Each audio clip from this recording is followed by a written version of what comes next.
Tonton video ini sampai selesai agar Anda tidak gagal paham.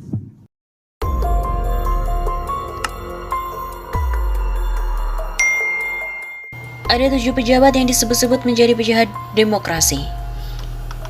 Siapakah mereka? Wacana penundaan pemilu dan juga penambahan masa jabatan Presiden Jokowi menjadi 3 periode terus mencuat di ruang publik. Wacana itu menimbulkan pro dan kontra serta ramai dibahas oleh warganet di media sosial. Bagi yang pro menyatakan penundaan pemilu dibutuhkan karena pandemi COVID-19 yang melanda Indonesia saat ini belum selesai, sehingga pemerintah membutuhkan waktu tambahan untuk memulihkan kondisi perekonomian sebelum melangkah ke pemilihan umum. Sementara kelompok yang kontra menyatakan penundaan pemilu bertentangan dengan konstitusi dan juga syarat dengan kepentingan elit politik. Baru-baru ini LSM Kontras melalui akun Twitternya merilis 7 nama pejabat tinggi politik dari Indonesia yang mengusung wacana penundaan pemilu. Tidak tanggung-tanggung, dalam unggahannya Kontras menyematkan tagar penjahat demokrasi bagi pengusung wacana itu. Mereka yang menyebut wacana perpanjangan masa jabatan presiden dan atau penundaan pemilu. Tagar penjahat demokrasi, begitu tulis akun Twitter @kontras pada Kamis 14 April. Dalam unggahannya itu, Kontras menyebut ada 7 nama pejabat publik yang secara terang-terangan mengusung wacana penundaan pemilu. Mereka terdiri dari kalangan menteri, anggota DPR RI, dan juga petinggi partai politik. Berikut ini adalah ke-7 nama tersebut. Yang pertama adalah Luhut Binsar Panjaitan. Luhut Binsar Panjaitan saat ini menjabat sebagai Menko Kemaritiman dan Investasi. Dalam beberapa kesempatan ia getol menyuarakan wacana penundaan pemilu, termasuk di channel YouTube Deddy Corbuzier beberapa waktu lalu. Luhut juga mengklaim memiliki data terkait jumlah rakyat Indonesia yang menginginkan penundaan pemilu. Ia bahkan menyebut angkanya sangat fantastis, yakni sekitar 110 juta orang. Yang kedua adalah Tito Karnavian. Mantan Kapolri ini kini menjabat sebagai Menteri Dalam Negeri. Ia pernah melontarkan pernyataan dukungan penundaan pemilu dengan mengatakan bahwa wacana tersebut bisa saja dilakukan dengan cara mengamandemen Undang-Undang Dasar 1945. 3. Bahlil Lahadalia. Awal Januari lalu, Menteri Investasi atau Kepala Badan Koordinasi Penanaman Modal atau BKPM, Bahlil Lahadalia pernah menyatakan dukungannya terhadap wacana penundaan pemilu. Ia beralasan hal tersebut merupakan keinginan kalangan usaha yang menilai saat ini kondisi perekonomian Indonesia belum stabil akibat pandemi COVID-19. Yang keempat adalah Dea Tunggaesti. Sekretaris Jenderal PSI ini menyatakan persetujuannya terhadap wacana penambahan masa jabatan Jokowi jadi 3 periode. Menurut dia, PSI akan mendukung hal tersebut jika dilakukan melalui mekanisme amandemen konstitusi. Yang kelima adalah Erlangga Hartarto. Saat ini Erlangga Hartarto menjabat sebagai Ketua Umum Partai Golkar. Ia juga tercatat sebagai Menko Bidang Perekonomian di Kabinet yang disusun oleh Jokowi. Ia mengklaim wacana penundaan pemilu merupakan aspirasi dari masyarakat dan hal tersebut harus diserap.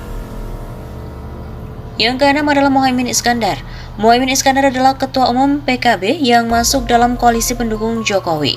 Ia mengklaim banyak akun medsos yang setuju dengan wacana penundaan pemilu dalam 1 atau 2 tahun.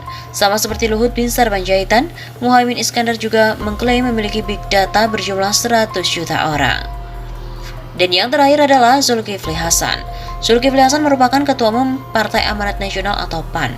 Dalam beberapa kesempatan yang ada, partainya menyatakan setuju apabila pemilu 2024 diundur dengan sejumlah pertimbangan.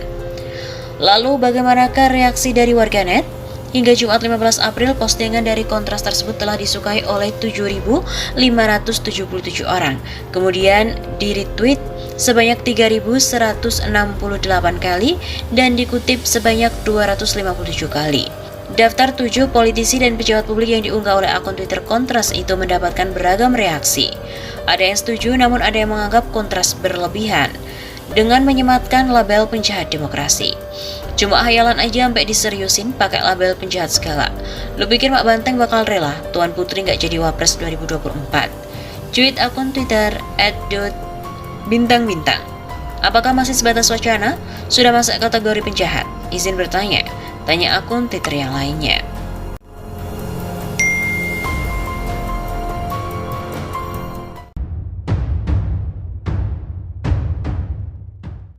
Pemilu 2024 diundur, mengkhianati reformasi dan tidak taat konstitusi. Para petinggi partai politik telah mengkhianati reformasi dan tidak taat konstitusi dengan mengusulkan pemilu 2024 dimundurkan. Mereka yang meminta pemilu 2024 dimundurkan sudah mengkhianati amanat reformasi dan tidak taat konstitusi, kata pengamat komunikasi politik Universitas Esa Unggul, Jamiluddin Ritonga kepada redaksi Jumat 25 Februari. Kata Jamiluddin, para elit parpol yang menginginkan pemilu 2024 diundur untuk menggolkan kehendakan oligarki dan juga pihak-pihak yang haus kekuasaan. Semua pihak yang pro-demokrasi harus menolak pola-pola mobilisasi untuk memperlama kekuasaan. Begitu ungkapnya. Para politisi yang menginginkan pemilu 2024 diundur berdasarkan klaim aspirasi rakyat. Berbekal atas aspirasi rakyat inilah akan dijadikan peluru politik untuk mendesak MPR mengamandemen Undang-Undang Dasar 1945. MPR akan dibuat seolah tidak berdaya menolak kehendak rakyat hasil mobilisasi itu. Pemerintah pun akan dengan santun menyatakan, saya tidak bisa menolak kehendak rakyat, suara Tuhan yang tak sepatutnya ditolak. Kata Jamiluddin, elit parpol mengungkapkan dasar pemilu 2024 diundur atas pertimbangan keberlangsungan ekonomi. Geliat aspirasi dari berbagai elemen masyarakat akan terus didengungkan agar terbentuk pendapat umum bahwa rakyat memang menginginkan pemilu ditunda.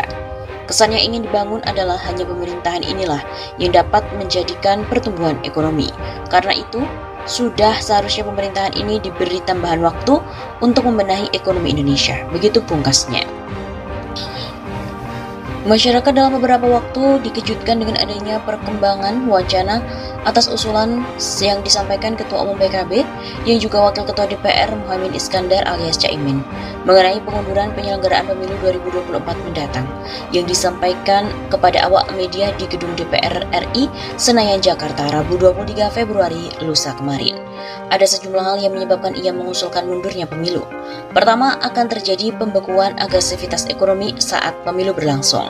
Kedua, transisi kekuasaan untuk mengakibatkan ketidakpastian ekonomi sehingga mengganggu momentum pertumbuhan ekonomi.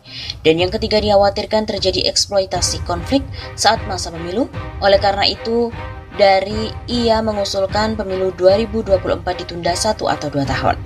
Namun realitasnya wacana itu justru memicu timbulnya fenomena polemik di tengah kehidupan masyarakat, bahkan mengundang munculnya kecurigaan adanya agenda terselubung di balik digulirkannya wacana pemilu 2024 diundur, sehingga mendorong munculnya komentar dari masyarakat.